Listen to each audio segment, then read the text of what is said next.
my head in the stars. And starting in three, two.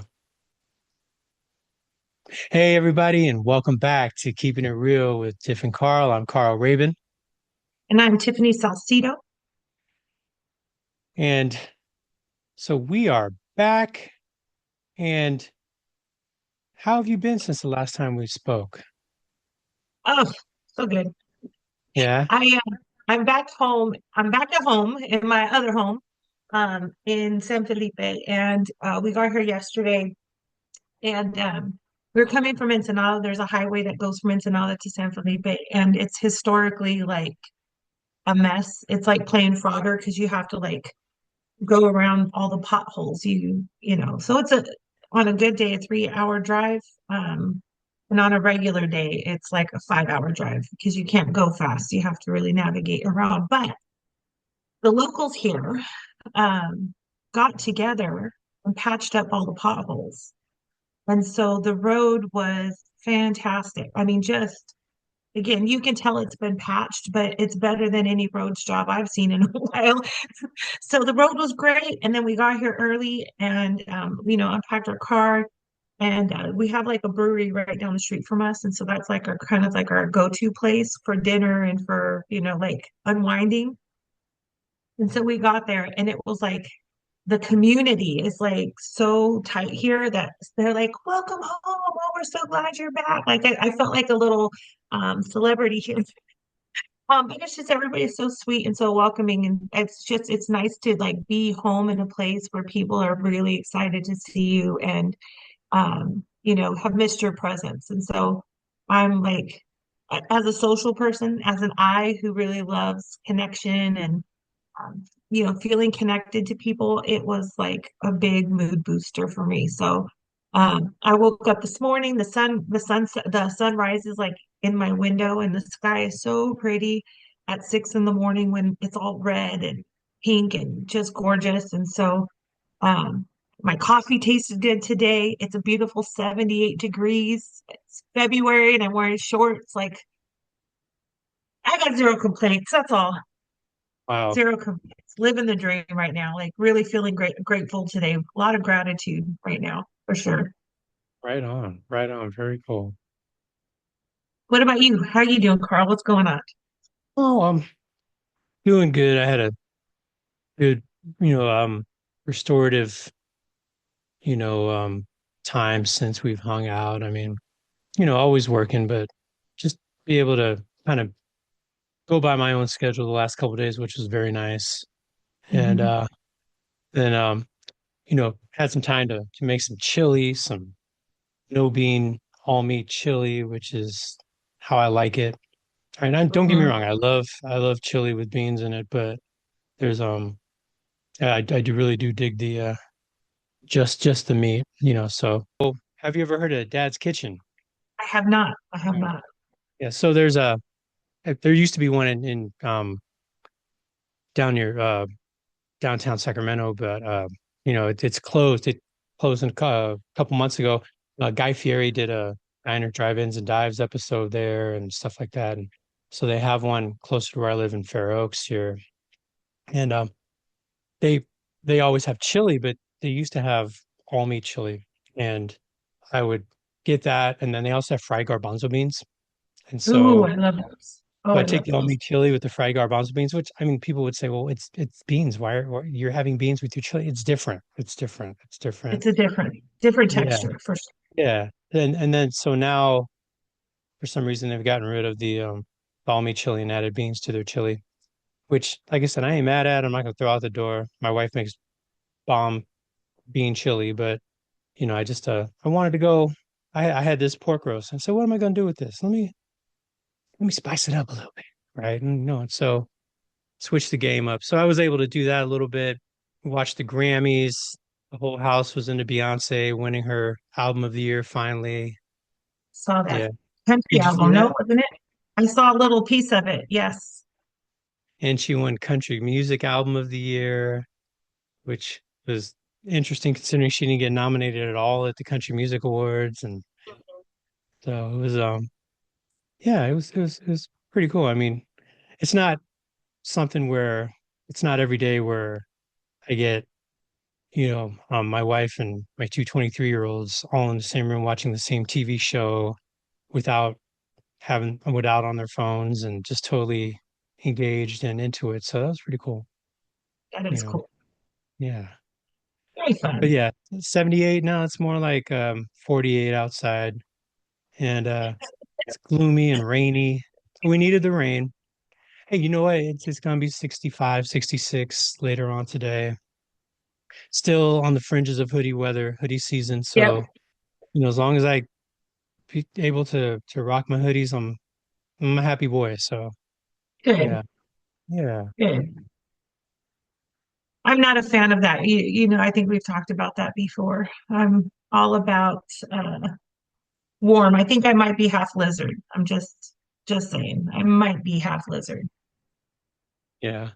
I'm so I run hot and Hmm. I I sweat every night in bed, and then sometimes worse than others. In the summer, it's worse than others. And then that's why I have a hard time wearing long sleeve shirts. I'd rather wear shorts just because my extremities get warm, start sweating. It's just uncomfortable. There's nothing Right. like there's nothing like a rainy day when you're wearing jeans and it's like humid inside your pant legs that just makes you want to go home and go to sleep, So yeah, not feeling it. Not Humid, feeling it. humid in your pants.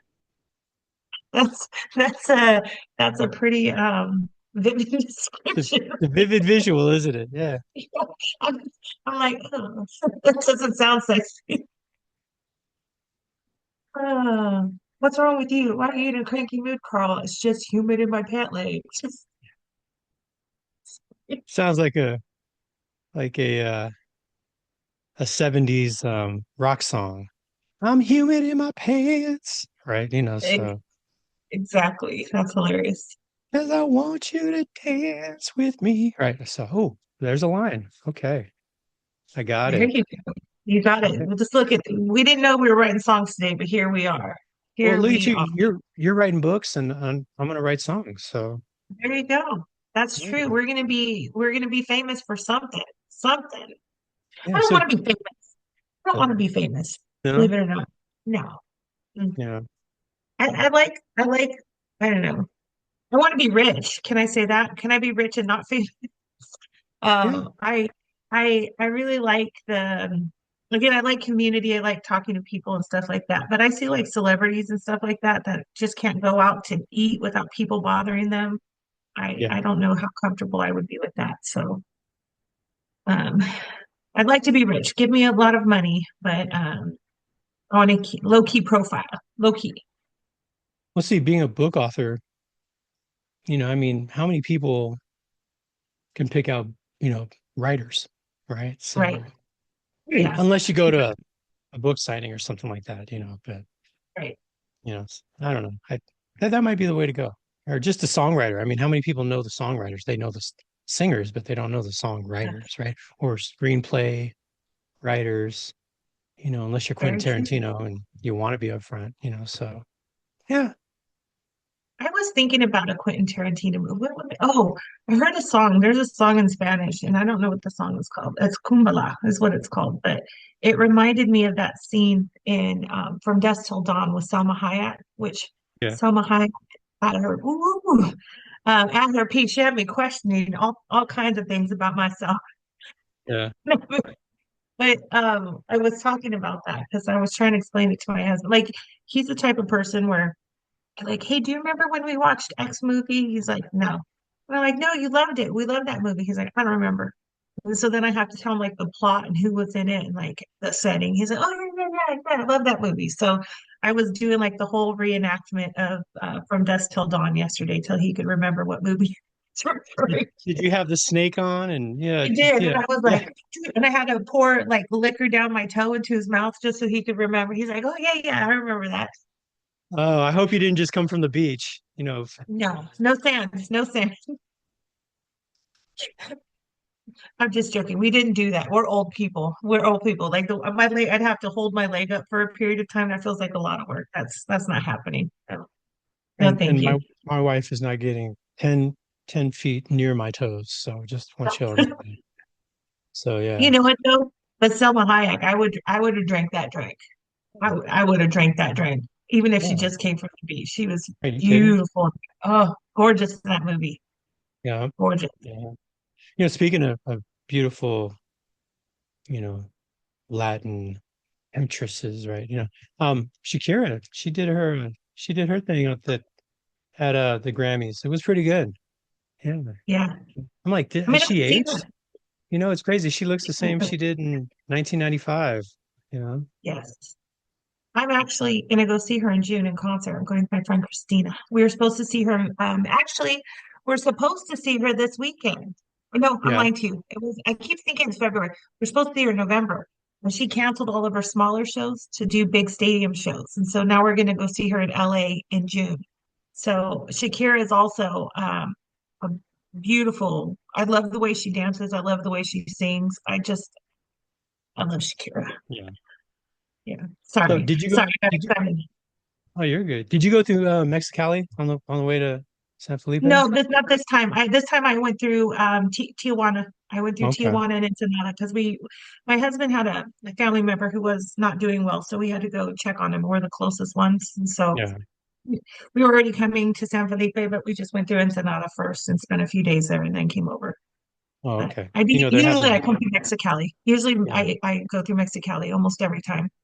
because they're having the Caribbean baseball series there. I've been watching it on TV, and I've been to Mexicali a few times and driven past the stadium, and I've never been inside, but it's pretty cool. So I was like, oh, I wonder if Tiff got caught up in traffic, because you know, There's always traffic, always. So the answer is I wasn't there this time, but the answer is yes. We did get caught in traffic, but I don't think I've ever had like an easy trip through Mexicali. Like not this time, but the time before we came with our truck and our RV. So my husband was driving the truck and the RV, and I was following behind in my mom's little car, just chasing him. hmm And they had some famous person or somebody of great importance that was in town that was driving through. And so they actually kept blocking intersections. And we got really freaking lucky because we were like right in front of them. So like we would get ahead and then we would like they'd stop all the traffic and we'd get right through and then we'd get a bit down the road and they'd catch up to us and stop the traffic right behind us again. So but it was like yeah, a nightmare getting through there. And that was the first time I ever drove in Mexico. I don't know if yeah, you know this about me, but I don't drive anymore. Like I yeah. have a You told me, full-time chauffeur. yeah. And so this was my first time driving in a long time. And it was my absolute first time ever driving in Mexico. But we got through it okay. Once we got through Mexicali, it was like perfect. So So when I've been to Mexicali, it's usually I go through the downtown port, and there's always traffic on those main streets, and what's always cool is the shows at the stoplights, right? The different music shows and tricks, and then there was actually, I don't know if they still have it, but when I went through there a couple times, there was a whole cheerleading crew that at stoplights they would do like their whole Wildcats high school musical type of cheers and throw people up in the air and then run through the lanes of traffic trying to collect money. And I was like, wow, that's something that I don't think I've ever seen in San Francisco. So it was just interesting how different people get their hustle going. So yeah. So anyways, yeah, so it's just interesting. Mexicali is real cool. Have you had Chinese food in Mexicali? I have not. Everybody tells me that I need to have Chinese food, but what's so it's just weird how we travel through there. Again, this is what's really strange. Mexicali, for those who don't know, is famous for its Chinese food. Like everybody, that's the place to have it. And so when we come a lot in the summertime, we always have our dog with us. And so you can't take your dog inside restaurants, obviously, and it's too hot to leave them like in the car, even with the car on with the AC on. It's just Like Mexicali is like incredibly hot, like 120. So most of the time we just drive through till we get to our house. These last few times that we've come, we try to leave the house like super early so we can get like a full day here. So we leave, 6 or 7 in the morning. And so by the time we pass through Mexicali, it's like 9. So I'm not Mhm. looking for Chinese food at 9 in the morning. Although the last time we passed through Mexicali, probably in December, we did find a carnitas place that was 20 out of 10 in terms of like deliciousness. My mouth just watered thinking about it. My got a little saliva situation. I It was humid inside my mouth. So um, that was really good. But it is definitely on our to-do list. It's just our timing going through Mexicali is always like strange. We never are around there because when we get late, we don't like to drive on the roads late at night just in case we break down because we literally drive for like an hour and a half in the middle of nowhere. There's nothing out there. So like that's the last place that you want to be stranded on the side of the road at dark time. Um, and so we either like we'll stay in Calexico and drive over in the morning, or we just go early. So one of these days, Chinese food in Mexicali. It's on my bucket list. It's on my bucket list. Maybe this time. Maybe this time I'll go. It could have been a Jimmy Buffett song. Chinese food in Mexicali. Right, so yeah. There you It, go. it might be a Carl Raven song. It might be a Carl Oh, Raven song. You could totally make that work. yeah, we'll figure that out. Yeah, with my Yeah. galley. Mexicali with my galley named Yeah. Sally in the valley. Oh no, Exactly. now it's Slick Rick. That's Okay, so another let me song. back away from that. Yeah. Yeah. Lottie Dottie. Yeah. Yeah. I'm like, you're going, that sounds real familiar. Although I won't sing it anymore, but I do know that song. Yeah. Well, yeah, so that leads me to my question. So, if speaking of music, what is the first piece of music that you ever bought? Ooh, easy, easy. First piece of music I ever bought was I bought well, okay, that I paid for because officially I bought like several CD. I shouldn't say this out loud in case they're looking for me from Colombia. Like 20 CDs Yeah. for $1 or for a penny or whatever. I've never paid them. That you shouldn't let 11-year-olds like do that stuff. But nonetheless, the first one I actually paid money for, and I remember, I don't know if you remember the old music store, Sam Goody's. Hmm. So I went to Sam Goody and I bought Depeche Mode Songs of Faith and Devotion. That was my very first like piece of music that I purchased with my own hard-earned money. And I remember listening to that album. Sometimes they have the song lyrics in the book, right? And Yeah. that one did not. And so I literally sat there with a notebook. Tells you how old we are. Oh my gosh. But I remember sitting there with a notebook, like listening, pausing, writing down the lyrics, listening, pausing, writing down the lyrics, listening, pausing, writing down the lyrics. And so I did the whole album. That today, still to this day, is one of my favorite albums of all time. All time. I could listen to it beginning to end. There's not one song I don't love on that album. Wow. Love Is it. that before or after Violator? It was after Violator. Yeah, that's what I thought. It was Yeah. right after Violator. It was Yeah. right after because they had like three big, big albums. They had Music for the Masses and then Violator and then Songs of Faith and Devotion. And those by far like the three like heavy hitters for me, like Yeah. best three Yeah. albums. But I love all of them, don't get me wrong. The only one I don't really care for is they had one called Sounds of the Universe, I think.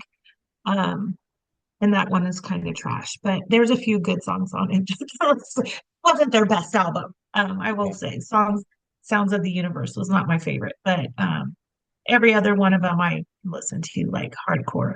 Their last album, Memento Mori, was actually really, really freaking good too. So, Wow. and that one they just did in 2023. So they're still making good songs. Cool. Cool. Cool. What about you? What's the first piece of music you ever bought? First album I remember buying was Children of Tomorrow, I believe, um, which had the song The Double Dutch Bus on it. Yes. And Let's go to us. yeah, yeah, exactly. And so we the me and my best friend at the time, we we would just listen to it every time we'd hang out. She had a record player in her room and we would play a double Dutch bus. And it had like four different versions of the double Dutch, different remixes. And so we would learn them all and play out skits. And I think she actually has recordings of us doing that. She played recordings last time we hung out with her a few years ago, and we pulled out the recordings of when we were kids, and I think it was on the double Dutch bus. So it was a interesting. And then I think the next one after that was Quiet Riot because I love that song. Come on, no, that's right. So yeah, that was That's a good one too. yeah. And then Pac-Man Fever. I don't know if I See, know Pac Receiver. that's yeah, that's because you're not old like me. Yeah, but they had a whole album of songs based off of video games that were popular at the time. So it was Pac-Man Fever, Do the Donkey Kong, and just a bunch of different songs that, when you're 8, 9, 10 years old is, you know, silly and fun. So Right. yeah. But I remember I will saving my say, money, oh, you remember saving your money for that one? Sorry. just saving my money for albums and tapes and CDs that would come out. And my when I go visit my dad would give me money to hang out during the day, go to the movies and stuff, and I'd end up buying, tapes. And my stepmom never understood why do you spend all that money on music? And I mean, we give you that money to be able to walk around and do stuff. I said I did do stuff. I walked into the music store and I bought myself an Iron Maiden tape. I mean, I'm sorry, I bought a Run DMC tape. It was good. I like it. I don't get it. So Yeah. yeah, I I did not I don't think I bought it, but I had it. So I didn't steal it, but I don't know how it came into my possession. But cassettes wise, I had the Milli Vanilli cassette. And I had that on super repeat. So like when the Menendez brothers thing came out on Netflix and they brought back like the Milli Vanilli, I'm gonna miss you. Like I forgot how much I loved it. Like I forgot all about the song, like that it existed. And as soon as I heard it, I'm like, that's my jam. And I went into like hardcore Milli Vanilli for like a while. So yeah, uh I remember that cassette. I probably wore that one out. And again, I think I'm officially an old person because there's going to be listeners here that we're saying cassettes and they have no idea what we're talking about. Like no clue, like no idea. They're going to be Googling like what's a cassette. Um, that's like the other day I was teaching a class and I said that I used to work for Pacific Bell. And then I saw like a lot of the old people like, oh yeah, yeah, I remember Pacific Bell, and everybody else is like, what? You guys made bells? Like that's how I know I'm old. you Uh-oh, uh-oh, and it it's begins. like I tell people I worked at Price Club, and people know who they know, but then I say, it was Costco before Costco, right? So Price Right. Club and Costco merged, and then yeah, I thought, oh, I said, yeah, same machines, same conveyor belts. I was there when they transitioned from just reading out the codes and then putting them into the 10 key and then Yeah. into the conveyor belts and scanning things. I said, I was there for both of those. I got really good at reading out numbers and memorizing numbers. It became a game. The day went fast, and then the conveyor belts came, and I had to turn it into how many can I get through in an hour and try to be as efficient and not make any mistakes. And so I tried to play those little games when you're standing up and doing those things on a regular basis. You try to keep yourself focused and busy. But yeah, so that, and then also I worked Sears, put me through college. I mean, a lot of people remember that, but yeah, Sam Goody, Pac Bell, you know, Price Club, B. Dalton, Walden Books, right? All Yeah. those old places that we used to hang out. Yeah. Oh, the good old days, right? We're getting nostalgic on this Monday Yeah. morning, aren't we? Yeah. Yeah.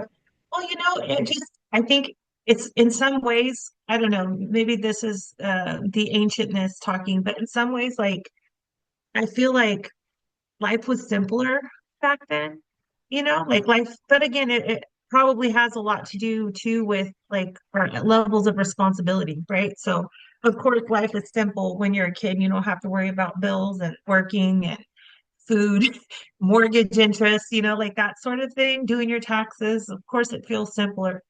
But um, like today we have so many advantages, like so many advantages to make life easier, but it just feels so much more complicated. I don't know. And again, maybe it's just the level of responsibility and, as I'm getting older, I'm like less thinking about like how do I establish myself? Who am I? Like I got that figured out, like who I am and what I want to do, but now it's like you start to think about legacy. What are you going to leave behind? Like what's the rest of your life going to look like, without being all like soft and squishy. Recently, I don't want to be all sad and stuff, but I think about like eventually me or my husband's going to die. And, what's that going to look like? And how am I going to figure that out? And, hoping that he dies first because I would hate for him to have to live without me. I'm not going to recover, but I think I could take it, and I just can't imagine what his life would be like, because we're so tightly knit. And so, like, those type of things where it's not like, oh, in 100 years, someone's going to pass away. It could be in 10 years, it could be in 20 years, it could be tomorrow. Like, those type of things, I think, weigh. And then, of course, you're like more aware of like what's happening in the world, and that stuff weighs on you. And at least for me, so in some ways, I feel very like helpless. And how do I make the world a better place? And how do I, you know, fix things? And what power do I have to change the universe? And that weighs on you. I mean, it's just a lot. Like, so again, I know like technology wise, we have a whole lot that makes our lives more simple, but I also think we're in a space of real complexity. And I think it's a challenge. It's a challenge, at least for me, every day, for sure. I'm like I said, boycotting everything because I don't know what else I can do. Like how else do I like equal the playing field, right? Like how else do I try to bring equilibrium back to the world? I don't have the authority or the power to go after billionaires, but I can like stop putting money in their pocket. Like maybe that's how I make a difference. And maybe it does or it doesn't, but at least I feel good about it, you know? So it's complicated, complicated, super complicated. But Yeah. Yeah. And things were simpler then because we didn't have, all these things we call conveniences. I mean, they are conveniences, they make our lives easier, but what is how complicated are they? And we have these conveniences. What happens if those conveniences go out? What happens when wireless goes down, right? What oh, happens when your solar panels don't work, right? Or not talking to the TV, right? And what happens if the septic backs up, right? And all these mhm. other things, that we do that are convenient, right? Computers in cars, what happens when the computer shuts down? You can't just go and fix the carburetor anymore, right? Everything's fuel injected and there's, you know, not just a timing belt, there's a chip that has to be replaced. And so all these things that make our lives more convenient, I mean, they're very complicated in their convenience, right? So, I think about that too. Yeah, things were simpler, but, simple like go out and play with your friends, right? As opposed to, I mean, we had party lines on the phones, but I mean, no one wanted to do that all day, right? But I can play Call of Duty with all day, and we can be besties and live 5 states away or Right. across the world. So it's a yeah. We're the world in some ways is closer, and in some ways is further apart. So, but Yeah. yeah, yeah, No, I agree with you 1,000%. 1,000%. And again, it's complicated. There's no simple answer for it. But can't I stop always come progress. back to that. Huh? Can't stop progress. You can't stop it. No, for sure. I mean, all I think about is, I can only control what I can control, and that's like in front of me. And so, how do I make sure that I stay human and compassionate and care about people, in my little sphere of influence, whatever that looks like. And Yeah. again, that's part of the reason too. I shared with you last time that I stopped doing. I canceled all my social media. Like I found myself like going down these rabbit holes of information and getting really hyped up. And I'm like, I might be becoming this conspiracy theorist. Like, and I didn't want that to be, I mean, it may all be true, it may all be BS. Like, I don't know, but I just want to live a life of peace. And so I'm choosing like a little bit of ignorance is bliss. I don't need to be like in the know with all of the different things that can be, might be, should be, could be happening. Like, I need to just, again, focus on this little circle that I have control over and like be grounded in that and be doing like the best I can there. And that's all I can do. So. So to the rest of it, I have to check out for a bit. Maybe I'll be back down the road, but for right now, it's been a couple weeks. I think it's been 2 weeks already that I've been off social media, and I haven't cried myself to sleep not one day. Like I don't miss it, to be honest with you. I just remembered to like message some people or text them yesterday, like, oh, by the way, I didn't ghost you. I know we usually talk on Instagram or we usually, chat on TikTok, but I deleted all of that. So reach me out the old-fashioned way. My phone, call me, text me. Yeah, That's because just how being it's left gotta on be. red. Yeah, that's another thing we didn't have back in the day was being left on red, right? So, the last message I sent, saw that you read it, but you never responded to me. It's like, I have to work, sorry. Yeah, yeah, But that's rough. Rough, rough, rough. yeah, yeah. But we used to pass notes. Were you in the time of note passing? Hell yeah. Were you pass notes at school? We used to pass notes. We would pass notes, and sometimes we'd mess with people and pass notes and say, look at the footprints on the ceiling and see how many people would just look up and we'd count them, right? So yeah, it was fun. That's hilarious. That's Uh, hilarious. we didn't do a lot of physical hazing with freshmen and sophomores and stuff, but we would, do those types of tricks and games, and then, me and a couple of my friends, my friend Rich, we used to, play this game where we'd guess what people are thinking, and we had all these math tricks, and every now and then, we'd bet people a quarter that they couldn't get it, and so we'd have sodas for lunch or things like that, and so yeah, it was those were the days. You can't do that anymore because somebody's going to look it up now online. It's even with games in classes, right? So here's a trainer thing, right? I always have to let people know, hey, this is a game. Please put your phones down. Don't look for the answers, right? And because people will now they immediately have to solve the problem, and rather than ask each other, they will start looking on their phones. And it's like, no, this is a group activity. This is something we're all supposed to talk to each other, and they're all checking their phones trying to come up with the answers. So it's a different environment, right? So you know, I agree. It's what it is.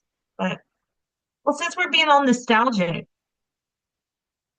let's talk about like old food. Like what's like a 70s through 90s food that used to be readily available that you just can't get anymore, that if you could bring it back, you would. hmm. Can I tell you something that I ate the other day that I haven't eaten since the 90s? Yeah, I don't remember where I was. It was late. I was tired, and I went to the store and I found the bomb burrito. You remember the bomb at 7-Eleven or AM yes, PM, like big ass sandwiches, right? yeah. There was a bomb burrito and it was the green chili. And I just said, you know what? Let me just do it. I just do it and just and I knew and there's a reason they call it a bomb because it's a gut bomb and it stays with you, you know, for 2 days. But let's see, what is that? It's food that you can't get now. Um, I remember those do bomb you have an burritos answer? though. Pop them Yeah. in the microwave and yeah, that took me back. Just saying that. I can let that one count. I'll let that one count because that is definitely. Go ahead. What's another one? Malibu chicken from Sizzler. Mm-hmm. Because there's not too many Sizzlers where I am anymore. And the last time I went into Sizzler was super expensive. So for me, Malibu chicken, with the ham on it and Yeah. the little hollandaise sauce. Yeah, that's something that I haven't eaten in years and haven't even thought about until you mentioned it. So yeah, yeah, Do you know that I have a Sizzler like right down the street from my house? It's like yeah. just It's remodeled like right before. my Yeah. dad's favorite my dad's favorite Sizzler, the one in Mill Valley. Yeah, Yeah. yeah, yeah. It's my dad always say, hey, I'm at Sizzler. I'm like and now there's one in Banning. I don't think he's been to yet, but I let him know that there was one in Banning, which is right across the freeway from where he lives. So Yeah. yeah. That one is top notch, that Sizzler. I love that one. I would take my kids, like we used to clean our house, like okay. So talking about like dopamine and like getting people motivated to do stuff and goal-oriented behaviors. Like one of my kids, um, we when we would clean the house, they would get all pissy, right? So I would like once every 6 weeks or so be like, everybody cancel your plans this weekend, we're cleaning. And it was like the whole family would clean, everybody. And if they had friends over, they had to clean too. Like if you're here, pick up a broom and start sweeping. Nobody's exempt from this. So I would go around the house with like a clipboard. It was like the clipboard from hell, where I would like literally write down all of the different things that needed to be cleaned, like every detail, like, oh, in the living room, there's a spider web, needs to be taken down, like wipe down the baseboards, like every detail.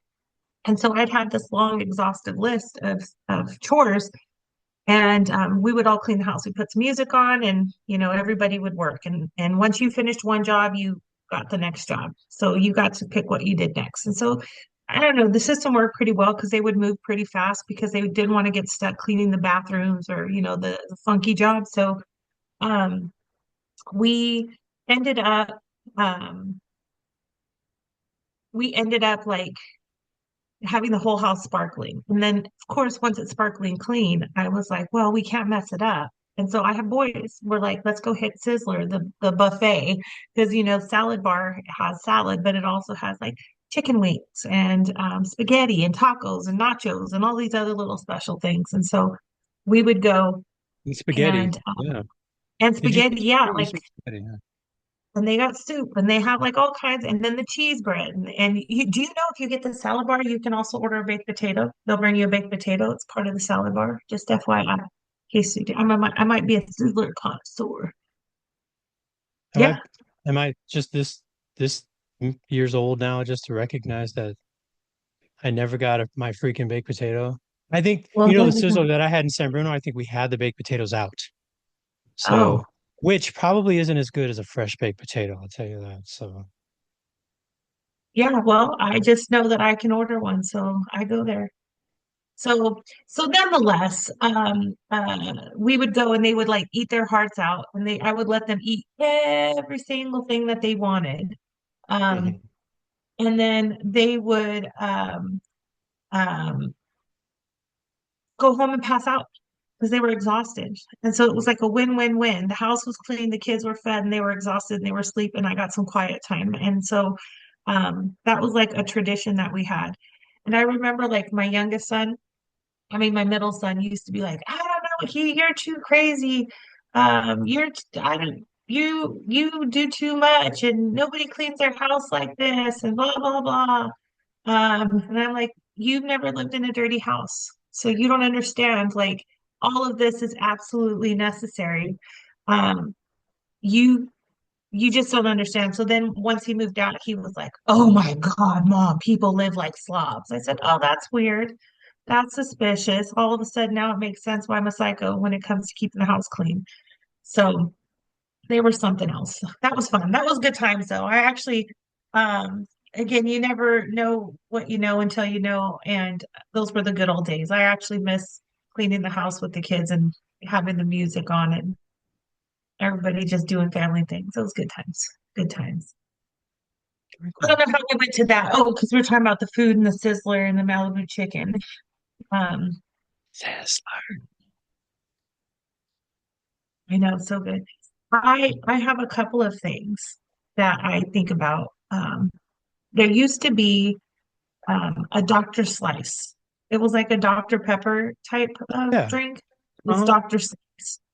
And I went hard with Dr. Slice. And so okay, so we have these little gas stations or mini marts like throughout my little town where I live. And you could go anywhere and get a 50 cent, 32 ounce in a styrofoam cup fountain drink, right? That was like the going rate. So if you had $1, you could get a fountain drink, a bag of chips, and some candy. Like, again, back in my day.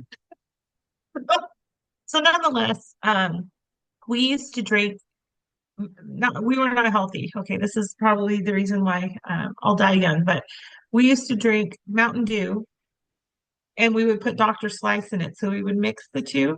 And so we would either call it a Mountain Slice, which it was more Mountain Dew than Dr. Slice, or we would do majority Dr. Slice with a splash of Mountain Dew, and we call those Dr. Dews. And so that's kind of like how we made our own drink. And so me and my little sister Tina, like we just drank that. Like my whole entire high school life was fueled by Dr. Slice and Mountain Dew, Mountain Slice and Dr. Dew. Like no BS. I also will say it also decalcified my whole entire teeth at the gum line to where I'm still getting extensive dental work from all of the Uh, citric acid and the terrible things that are in soda. So I don't recommend it to a friend, but that was again simpler uh, times, simpler times. I The grew up other on thing, oh, go, I what'd you grew up grow up on on? Diet Pepsi with a splash of Dr. Pepper, just to yeah, that was Good sure. stuff. Yeah. Yeah, go ahead. And the other thing is Choco Tacos. Oh yeah, we Choco still have Tacos. those. They're still around. I know they canceled them, but I don't think they're the same anymore. I think somebody Yeah. brought them. I think they brought them back. It was like the Twinkie. Remember they discontinued them and then they brought them back. I've been Mhm. looking. I haven't found a Choco Taco anywhere. Trust me. Every time I go in, I look in the little freezer to see if they have them. But that was like from the ice cream truck. That was like my favorite thing was a Choco Taco. You could never go wrong with a Choco Taco. Oh, ice cream truck. We're talking about superstars. Chocolate and banana superstar. Oh yeah, yeah. You know something that they do not make anymore is chocodiles. Don't even know what a Chocodile is. You've never had a chocodile? No, Have you ever had a Twinkie? I have. Have you ever had a Twinkie dipped in chocolate? That's a Chocodile. Is that what That's a that is? chocodile. And it had a Okay. crocodile on the cover, the hostess chocodile. Okay. So, listeners, let me know if you know what I'm talking about, right? Holla, right? Or also share, yeah, share stuff that maybe isn't around anymore, right? What are some things that you used to have, that you can't get anymore? And we get it. If you say a home cooked meal, okay, yeah, we get it. Totally understand that, sure. But what's something that's a You make a product? home cooked meal with me. I make a home cooked meal all the time. Like even for my people that work at the brewery, I was asking them like what they like, what kind of food, because they always take such good care of us. I was like, I'm gonna bring you all a meal. And so they settled on pasta. So I'm gonna make them pasta from scratch with fresh bread and the whole I told them I take it on Friday. So they will get a home cooked meal. So if you ever need one, call me. Everybody, call me. I love to cook for people. That's my love language. Did you ever go through the soda fountains and just all of them and mix them together? Yeah. Yeah. My dad used to do it. My dad was a child like his whole life. He never like became a grown up except for the working for a living part of it. But my dad had like the spirit of like just fun times all the time. And he used to call them daddy slammers. So he would Okay. go and do that, Yeah. mix them all up, and he'd say, "Here you go, I made you a daddy slammer." And that's what we knew him as. I don't know what other people call him, but in my family we called him the daddy slammer. So he thought that was hilarious. My bus stop when I was going to elementary school, I would get off the subway and then catch a bus to take me to my school. And there was a laundromat on 24th and Church in San Francisco. And I'm sure it's condos or something now. And but it was right there on the corner across from Happy Donuts. And instead of going to Happy Donuts to get my donut, I would leave early enough to get there and get my little soda just for the morning. I love that. And if I I missed love my that. my subway, I was mad. I'd run after the subway because I didn't have time otherwise to catch the to catch the bus and get my my soda. So yeah. Those things. I caught my daughter doing that one time, and I was like, it's gonna rot your teeth. And I was like, wait, yeah, It does. That's actually not fear mongering. It will rot your teeth. I was like, I have a dentist appointment later on today because I all of the doctor do's that I enjoyed in my childhood. actually, we should probably call them Doctor Don'ts, right?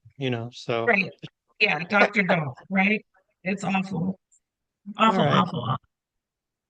Well, so just being nostalgic, thinking about those things that we used to do, and how often do we talk about the things that happened, things that have happened to us, things that have that we've gone through, that we've experienced, issues that we have, um, issues with each other, and then not follow up on them, right? And just either if we have that conversation, it's about, well, we get defensive. Well, yeah, well, or we get that story competition, right? Well, oh, you did this, so did I, right? Oh, you had a Dr.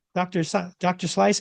I had Diet Pepsi with Dr. Pepper. I just did it, right? But I mean, regular conversation about the old days. Oh yeah, you did this. Yeah, so did I. And those things in regular conversation, very often it's just fun to relate that way, right? Mhm. But think about how often that happens with topics that aren't, that are maybe a little more important, right? That are, where a deeper dive into, the behind what's going on, the behind the story, behind the mask, right? Behind the music, right? That's another one that isn't around anymore, right? But so how's your day? Oh, it's just work. Oh, okay. Well, yeah, me too. Let me tell you. All right, let's go do this. Let's go do that, right? And so rather than how was your day? Oh, it's just work. Oh, well, let's just work about it, and talk to me, right? And even then, well, I got this coworker and they're doing this and they're doing that, or we had this new policy, or they just changed our hours. And what's people's responses? Oh, well, that's not fair. You should talk to somebody, or you should quit your job, or I would do this, I would do that, right? How often does that happen in your life, Tiff, where someone talks about something and is complaining or just expressing how maybe they're venting of something that isn't going well with them, and then somebody just immediately throws out an answer to their problem? All the time. All the Yeah. time. I mean, it's almost like instinct. And I think that most people are problem solvers, right? Hmm. And by problem solvers, they're other people's problem solvers. They're OPP problem solvers. And so, and so, if I have a problem, I might ruminate on it and think about it and try to like be in my emotions and all of my feelings. But when other people have a problem, I'm like, here's what you need to do. Here's what you could have done. Here's what you should have done. Here's what they should have done. Coulda, woulda, shoulda. When Yeah. it's other people's problems. So OPPs, I think most people are problem solvers. Uh, and it's interesting because I think it's really coming from a place of love. Like I really do believe it's coming from like a place of love, but it also most of the time falls flat. Because if I'm coming to you, Carl, and I'm like, oh man, I'm having this problem, and you're like, this is what you need to do to fix it, and I didn't ask you for that, I'm probably going to be like, whatever, shut the hell up, Carl. Like nobody asked you. You know, I just needed to hear it out loud. So, even with the best efforts of I'm trying to help you, it oftentimes becomes contentious because I wasn't asking you to solve my problem for me. So now I'm irritated. And yeah, so now you're more irritated, right? So, you know, how often do you just want to vent and that person gives you a solution to your problem that you already know about? You already know what you could do. You just want to get it off your chest, Mhm. and how frustrating is that? Like you mentioned, you just get more irritated and it just builds in your head rather than, oh, I got that off my chest. Now I can relax, right? And so it's definitely, and like you said, a lot of it does come out of love. And a lot of times, I mean, my mom asked me how I'm doing. How was your day? I just say, everything's great, mom. Everything's good. Because, she wants, well, you could do this, you could do that, you could do this. Let me send you an email about this, or let me send you, oh, there's a TikTok video about this, and there's something on Facebook about this. And it's like, I mean, I didn't want the answers. I just wanted to, right? And oh, shoulder issue and knee. Oh, you should take ibuprofen and you should do this. And you know what? I saw this ice pack that you didn't. Why didn't you do your physical therapy like you're supposed to when after you had your surgery and then somebody else is there? He had his surgery and his doctor told him just to do regular leg lifts. And it's like all of a sudden I'm like, um, you know, why did I say something was wrong? Right? So Right. and it does come from a place of love. A lot of people do that. And I got access to a new book. I was listening to a podcast, Mm. and there's a book from James Doty, Dr. James Doty, who is a heart surgeon or I'm sorry, a neurosurgeon. And he he wrote a book called Lessons from the Magic Shop, where he talks about um, spirit of intention, right, and manifestation, right, and which is interesting because a actual board certified neurosurgeon from an Ivy League hospital is writing a book about manifesting your life. And he basically breaks it down where manifestation is mostly about just keeping positive and saying that these things can happen so that you have self-efficacy, that you can believe you can do it. It's not, if you're going to sit here, I'm going to be rich, I'm going to be rich, someone's going to knock on the door and say, guess what, you're rich. That's different, right? And so he's really taking the idea of manifesting it by believing it enough saying it enough and believing it enough for that you are able to achieve it, right? And so, but he talks about that idea of problem solving, and he says, there is a maternal and a parental instinct to want to alleviate pain, with our kids, right? So it is out of love. We want to protect our kids. We want to put our kids in the best position possible. And I mean, we say most parents have that. I mean, not everyone has a parental instinct, but most people either if you have the instinct or you grow into it, right? And some people sometimes love manifests itself in different ways, and I don't want to get into that. But just he said, there is that instinct that is within human beings of wanting to alleviate pain, wanting to solve issues for people to be able to not have to deal with them anymore. But it gets in the way of us being able to really solve the problems because like we've been talking about, and just the idea of coaching and coaching employees, coaching clients, right, in human service helping positions, right, how much more powerful is it to have that person solve their own issue or come up with a solution to their own issue, right? And that's the belief that people inherently have the answers to their problems if they are able to say it and manifest it. But how often do we not say those things? Right. Right? How often do we not, sorry, I should say, how often as listeners do we not give people the opportunity to say those things, to allow them to come up with those issues? How often do we fill in the blanks? Hmm. All right. Hmm. All the time. We want to. I mean, I I think it's just fascinating, we want people to be capable, right? It goes back to this idea of the drama triangle we talked about before, being a rescuer. It's like we want to help people, we want them to grow, we want them to develop. But what we don't always recognize is that every time that you solve somebody else's problem, you are creating dependency and like taking away their capability to grow and learn. And in the moment, it always feels good, like, oh, I really did Carl a solid, I helped him out with his problem. I feel good. And, now I feel more secure in our relationship because I'm like, man, Carl really needs me and I got to be there for him. But Carl may be having a completely different experience. And um, if I keep doing that over and over and over again, Carl might be like, man, that was easy because now I just, every time I have a problem, Tiff will fix it for me. I don't have to think about it myself. I may think that's cute like the first 14 times, but then I'm at some point probably going to be pretty resentful. Like Carl, like I'm out of idea. Like fix your own life, Carl. Why I can't let me get my hand out of your puppet. I can't keep doing this. It's too humid in your pants. You gotta get my hand out of there. But it's a slippery slope, like between that desire to help and to help people grow. And I think that there's got to be a bit of discomfort for the sake of growth. This is like one of my favorite phrases, like discomfort for the sake of growth. And so, would it be faster, easier, more efficient for me to be like, here's a problem, go fix it? Probably, but is it going to help you become a problem solver? And the answer is probably not. And so we really have to think about like what outcome are we hoping for? Are we hoping for long-term growth or are we looking for a quick fix? I'm not saying advice is always bad. Sometimes perspective can change everything, but I, as an adult, can't tell another adult what they have to do. I can give them some information, I can give them some perspective, but at the end of the day, we really have to put people in a place to think for themselves. And that's not as easy as it sounds, No, and you especially mentioned, answers. especially what? When you got all the answers, Oh, or at least yeah. you do.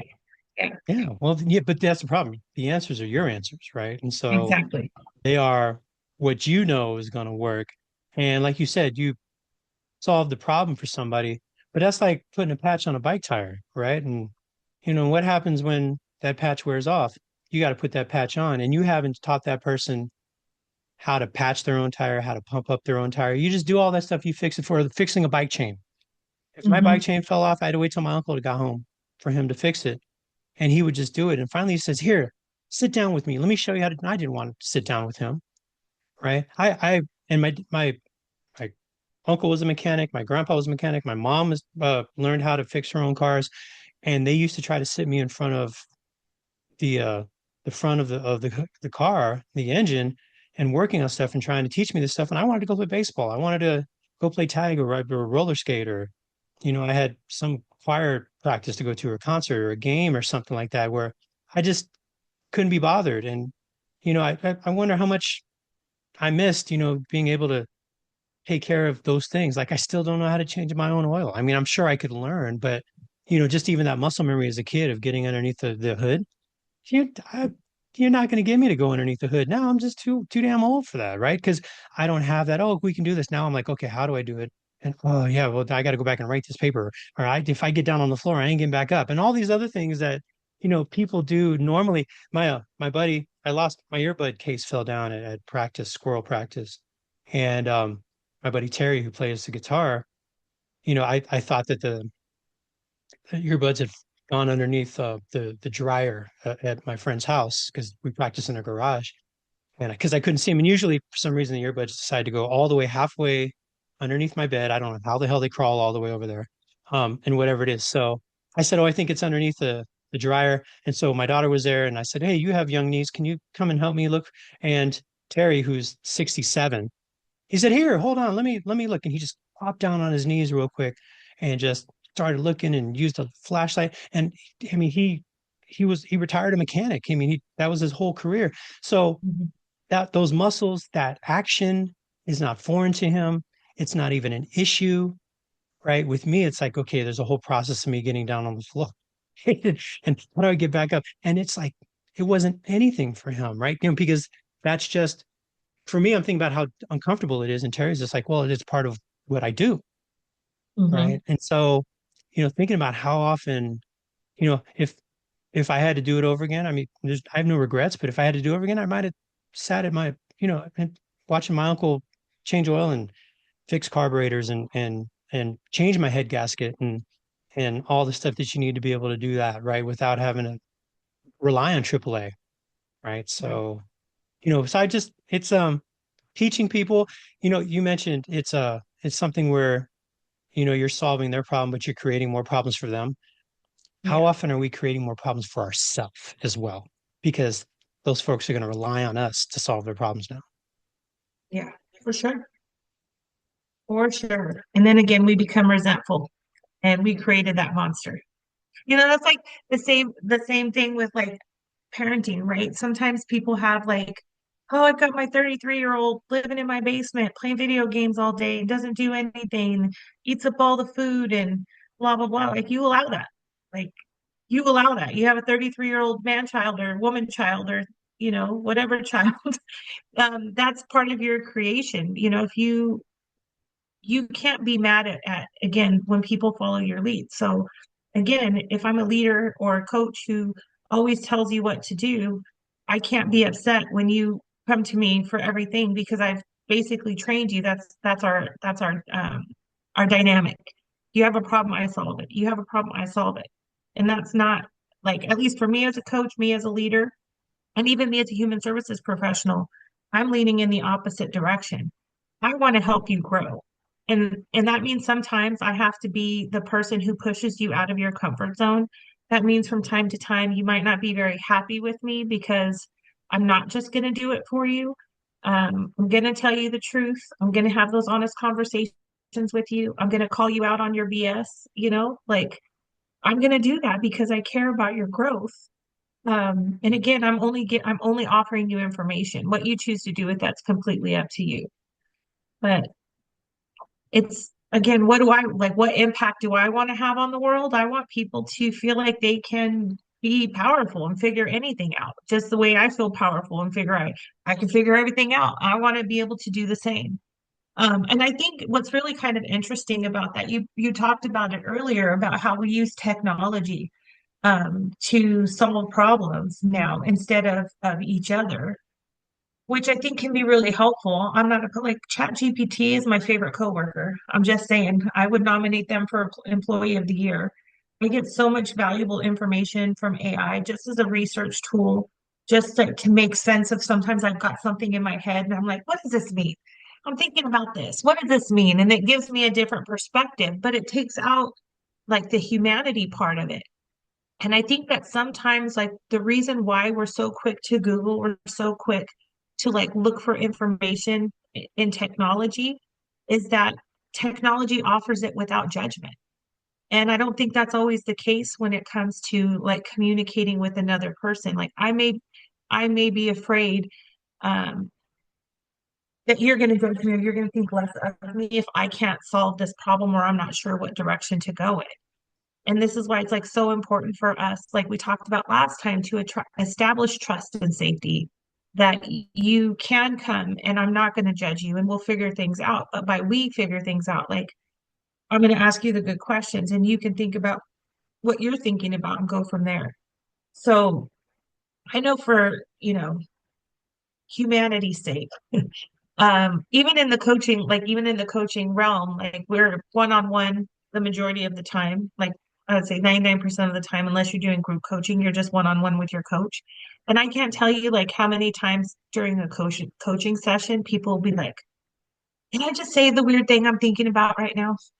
Like, can I just say the weird, like, yeah, this is a safe place. Like, this is your time. Like, get it out of your head. And then they'll say something, and I don't think it's weird at all. It's just maybe different or off the beaten path or a different way of looking at things. But it's like, how often do we have those relationships with people where I feel safe enough to say the weird, random, off the wall thing that maybe goes against the status quo, but it could also be like the next breakthrough.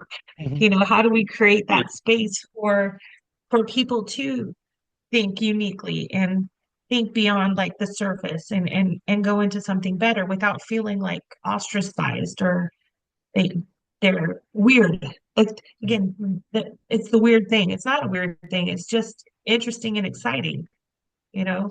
So I think that's like the biggest barrier for people to like connect with each other is that number one, you're going to either try to solve my problem, or number two, you're going to judge the way I think I should solve my problem. And therefore, I'll just complain about it. And I remove all of that heaviness. Just Yeah. vent. Just vent. Not Well, problem solve. This concludes part one of our episode. Stay tuned for part two, coming Tuesday, all major podcast platforms.